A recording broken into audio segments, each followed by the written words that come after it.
نحمدہ و نصلی علی رسولہ الکریم اما بعد فاعوذ باللہ من الشیطان الرجیم بسم اللہ الرحمن الرحیم وما ينطق عن الهوى ان هو الا وحی یوحى وقال النبی صلی اللہ علیہ وسلم انما الاعمال بالنیات او کما قال علیہ الصلاۃ والسلام۔ معزز ناظرین و سامعین کرام، السلام علیکم ورحمۃ اللہ وبرکاتہ۔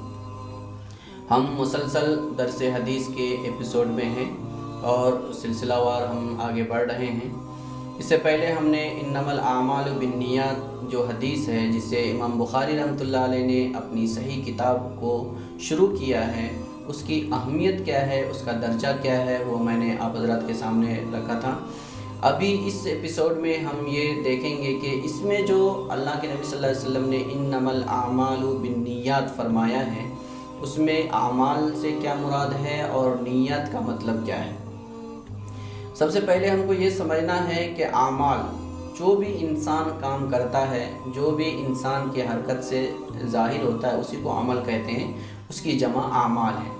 اعمال کی دو قسمیں ہیں، ایک وہ ہے جو محض عمل ہوتا ہے، دوسرا وہ ہے جس میں ثواب کی نیت سے عمل کیا جاتا ہے۔ دوسرے الفاظ میں آپ اس کو سمجھ سکتے ہیں، ایک عمل وہ ہے جس کو انسان دین سمجھ کر انجام دیتا ہے، اور دوسرا عمل وہ ہے جس کو انسان ویسے ہی عمل کر رہا ہے، جس طریقے سے جانور ہے، دوسرے مخلوق ہے، وہ کوئی کام انجام دے دیتا ہے، اسی طریقے سے ایک انسان بھی انجام دیتا ہے۔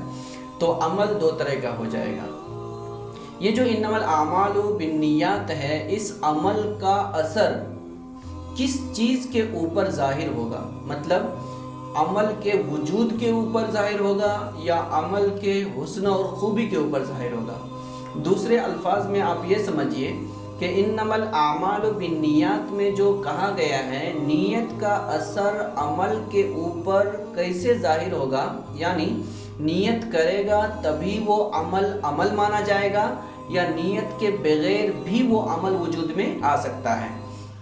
دوسرا، اگر ہم لوگ یہ دیکھ رہے ہیں کہ ایک آدمی بغیر نیت کے، بغیر ارادے کے کوئی کام کر رہا ہے، تو وہ عمل قابل قبول ہوگا یا قابل قبول نہیں ہوگا۔ یہاں ہم کو سمجھ میں آتا ہے کہ کسی بھی عمل کا وجود دو ہے، ایک شرعی اور دینی وجود ہے اور دوسرا ایک ظاہری وجود ہے۔ یہ جو شرعی وجود ہے یہ نیت کے بغیر نہیں ہوگا، اور جو ظاہری وجود ہے وہ نیت کے بغیر بھی وجود میں آ سکتا ہے۔ اور ایک بات میں نے کہا کہ عمل کے وجود کے لیے نیت کی ضرورت نہیں ہے، لیکن عمل پر اجر اور ثواب کے لیے نیت کی ضرورت ہے۔ بغیر نیت کے کسی بھی عمل میں ثواب پیدا نہیں ہوگا۔ اس کے بعد ہم کو سمجھنا ہے کہ نیت کیا ہے۔ انما الاعمال بالنیات کہا ہے نا، نیت کی جمع نیات ہے، اور نیت کے لغت میں ڈکشنری میں ہم دیکھیں گے تو اس کے معنی آتے ہیں القصد والعزیمہ، یعنی ارادہ کرنا اور دل کا کسی چیز کے اوپر مضبوط ہو جانا، مضبوطی کے ساتھ قائم ہو جانا، مجھے یہ کرنا ہے، میں یہ کر رہا ہوں، یہ دل سے تیار ہونا ہے۔ اور اس کو کیا ہے، ظاہر کرنا ضروری نہیں ہے، زبان سے بولنا ضروری نہیں ہے، صرف دل میں ایک ارادہ کیا ہے، وہ ارادہ ہی نیت کہلاتا ہے۔ اس کو ہم لغت کے حساب سے کہیں گے، اور اصطلاح کے اندر یعنی اسلام کے اندر نیت کا مطلب ہے ہی القصد للعمل تقربا الی اللہ تعالی وطلبا لمرضاته وثوابه، مطلب نیت کہتے ہیں ایسے عمل کے ارادے کو جس کے ذریعے سے اللہ تعالیٰ سے قرب حاصل کرنے کا ارادہ کیا گیا ہو۔ عمل کا وہ ارادہ جس کے ذریعے سے اللہ تبارک تعالیٰ سے قرب حاصل کرنا مقصود ہو، اس کو بولیں گے نیت۔ اللہ سے قرب حاصل کرنا ہے، اللہ کی رضامندی حاصل کرنا ہے، اور اللہ تعالیٰ سے ثواب کی امید لگانا ہے۔ یہ تین چیزیں اگر ہے تو اس کو شرعی اصطلاح کے اندر ہم نیت بولتے ہیں۔ پہلی چیز ہے اللہ سے قریب ہونے کا ارادہ ہو، کسی بھی کام کو جب ہم انجام دیتے ہیں تو اس میں ارادہ اللہ سے قریب ہونا ہو۔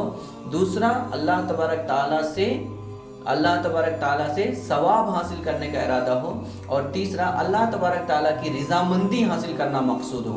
اگر یہ 3 جز ہیں تو اس ارادے کو نیت بولتے ہیں، اس ارادے کو شریعت میں کیا بولتے ہیں؟ نیت بولتے ہیں۔ اب ہم یہ قصد اور ارادہ جو بھی کرتے ہیں وہ کس کے لیے ہونا چاہیے؟ اللہ سے قربت حاصل کرنے کے لیے، اور اللہ تبارک تعالیٰ کی رضامندی تلاش کرنے کے لیے، طلب کرنے کے لیے، اور اللہ تبارک تعالیٰ سے اجر اور ثواب حاصل کرنے کے لیے، اسی کو ہم نیت بولیں گے۔ نیت کا جو مفہوم ہے وہ علماء کرام کی کتابوں کے اندر اور مفسرین اور محدثین کی تفسیروں کے اندر اگر ہم دیکھیں گے تو اس میں 2 مفہوم ہم کو سمجھ میں آتا ہے، 2 معنی کے لیے نیت استعمال کیا جاتا ہے نیت کا لفظ۔ ایک ہے نیت المعمول لہو، یعنی ہم عمل کس کے لیے کر رہے ہیں اس کا ارادہ کرنا ہے۔ اللہ کے لیے کر رہے ہیں، غیر اللہ کے لیے کر رہے ہیں، یا اللہ غیر اللہ دونوں کے لیے کر رہے ہیں، کس کے لیے ہم عمل کر رہے ہیں اس کے لیے یہ نیت کا لفظ استعمال کیا جاتا ہے۔ اور دوسرا ہے نیت العمل۔ نیت العمل کا مطلب ہے ہم کون سے عمل کرنے جا رہے ہیں، کون سا عمل کرنے جا رہے ہیں، انجام دینے جا رہے ہیں، اس کی نیت ہمارے ذہن میں ہونا چاہیے، دل کے اندر واضح ہونا چاہیے، کلیئر ہونا چاہیے۔ نیت المعمول بہ کو ہم نیت تمییز المعمول بہ بھی، معمول لہو بھی بولتے ہیں، تمییز المعمول لہو کو بھی ہم بولتے ہیں۔ اس کا مطلب ہوتا ہے ہم جب کوئی عمل انجام دینے کے لیے جا رہے ہیں تو وہ عمل کرنے کے وقت میرا دل کس چیز کے اوپر مطمئن ہے، کیا سوچ کر میرا دل آگے یہ عمل کرنے پر آمادہ ہوا ہے، وہ ہم کو دیکھنا ہے۔ اگر اس میں ہمارا ارادہ اور ہمارا قلب اس بات پر مطمئن ہے کہ یہ کام میں صرف اللہ کے لیے کرنے جا رہا ہوں، تو اس کو ہم کیا بولیں گے؟ نیت بولیں گے۔ اسی طریقے سے اگر ہم یہ نیت کرتے ہیں کہ یہ غیر اللہ کے لیے کرنے جا رہے ہیں تو وہ نیت بولا جائے گا، لیکن اس کے اندر آپ کو ثواب نہیں ملے گا، گناہ ہوگا، اجر نہیں ملے گا، سزا ملے گی۔ اگر ہم اللہ اور غیر اللہ دونوں کو اس کے اندر ہم مکس کر دیتے ہیں تو یہ تمیز، نیت المعمول لہو کے اندر تمیز نہیں ہوگی۔ جو معمول لہو ہے جس کے لیے ہم کام کرنے جا رہے ہیں اس کو ہم مکس کر رہے ہیں۔ مکس کا مطلب کیا ہے؟ ہم جا رہے ہیں ایک آدمی کی عبادت کرنے کے لیے، یا جا رہے ہیں ہم اللہ تعالیٰ کی عبادت کرنے کے لیے، لیکن میرے ذہن و دماغ کے اندر کچھ بھی شعور نہیں ہے میں کیا کرنے جا رہا ہوں، کس کی عبادت کرنے جا رہا ہوں۔ میرے ذہن میں اللہ تعالیٰ کا بھی تصور ہے اور میرے ذہن میں کسی مورتی کا بھی ایک تصور ہے بولیں گے تو وہ نیت المعمول لہو یا تمییز المعمول لہو نہیں ہوگا۔ تو سب سے پہلے جس کے لیے ہم کام کرنے جا رہے ہیں اس کو متعین کرنا پڑے گا کہ ہم یہ کام صرف اللہ کے لیے کر رہے ہیں، یا یہ کام صرف غیر اللہ کے لیے کر رہے ہیں، یا یہ دونوں کے لیے کر رہے ہیں۔ اگر ہم صرف اللہ کے لیے کرنے کے لیے جا رہے ہیں تو وہ اسلامی شریعت کے اندر نیت کہلائے گی۔ اتنی بات سمجھ میں آ گئی ہے تو ہم کو دیکھنا ہے کہ نیت العمل کیا ہے۔ نیت العمل کا مطلب ہے تمییز العمل۔ عمل کو دوسرے عمل سے ہمیں کیا کرنا ہے؟ الگ کرنا ہے۔ مثال کے طور پر ہم نماز پڑھنے جا رہے ہیں، اور مثال کے طور پر ہم زکوٰۃ دینے جا رہے ہیں، یا ہم وضو کرنے کے لیے جا رہے ہیں، یا غسل کرنے کے لیے جا رہے ہیں، تو ہمارا غسل بھی کئی طرح کا ہو جائے گا۔ ایک طہارت کے لیے غسل ہے، ایک ٹھنڈک حاصل کرنے کے لیے غسل ہے، اور ایک ویسے ہی ہم جا کر کے غسل کر رہے ہیں، ضرورت نہیں ہے پھر بھی۔ اسی طریقے سے وضو ہے، اسی طریقے سے نماز ہے۔ نماز فرض نماز کے لیے ہم غسل کرنے جا رہے ہیں یا نفل کے لیے جا رہے ہیں۔ اسی طرح نماز ہم پڑھنے کے لیے جا رہے ہیں تو فرض نماز پڑھنے کے لیے غسل کرنے فرض نماز پڑھنے کے لیے جا رہے ہیں، یا نفل نماز پڑھنے کے لیے جا رہے ہیں، یا واجب یا سنت نماز پڑھنے کے لیے جا رہے ہیں، تو عملوں کے اندر کیا کرنا ہے؟ تمیز کرنے کے لیے نیت ضروری ہے۔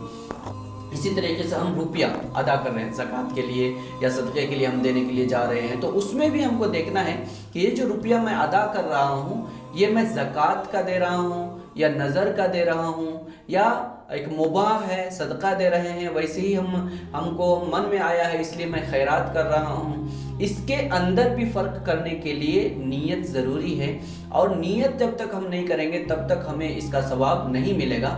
اس کو نیت العمل کہتے ہیں، عمل کو ممتاز کرنا، الگ الگ کرنا۔ تو نیت کا اثر دو معنی کے اوپر ظاہر ہوگا۔ فرسٹ نیت المعمول لہو، کس کے لیے ہم عمل کرنے کے لیے جا رہے ہیں وہ کلیئر کرنا ہے۔ دوسرا میں کون سا عمل کرنے کے لیے جا رہا ہوں وہ بھی کلیئر کرنا ہے۔ یہ دونوں اللہ کے لیے ہوگا تو اس میں ثواب ہے، نہیں تو ثواب نہیں ملے گا۔ انشاءاللہ اس کے بعد ہم اگلے ایپیسوڈ میں اس حدیث پہ اور بھی بات کریں گے۔ تب تک کے لیے رخصت کی اجازت چاہتے ہیں۔ السلام علیکم ورحمۃ اللہ وبرکاتہ۔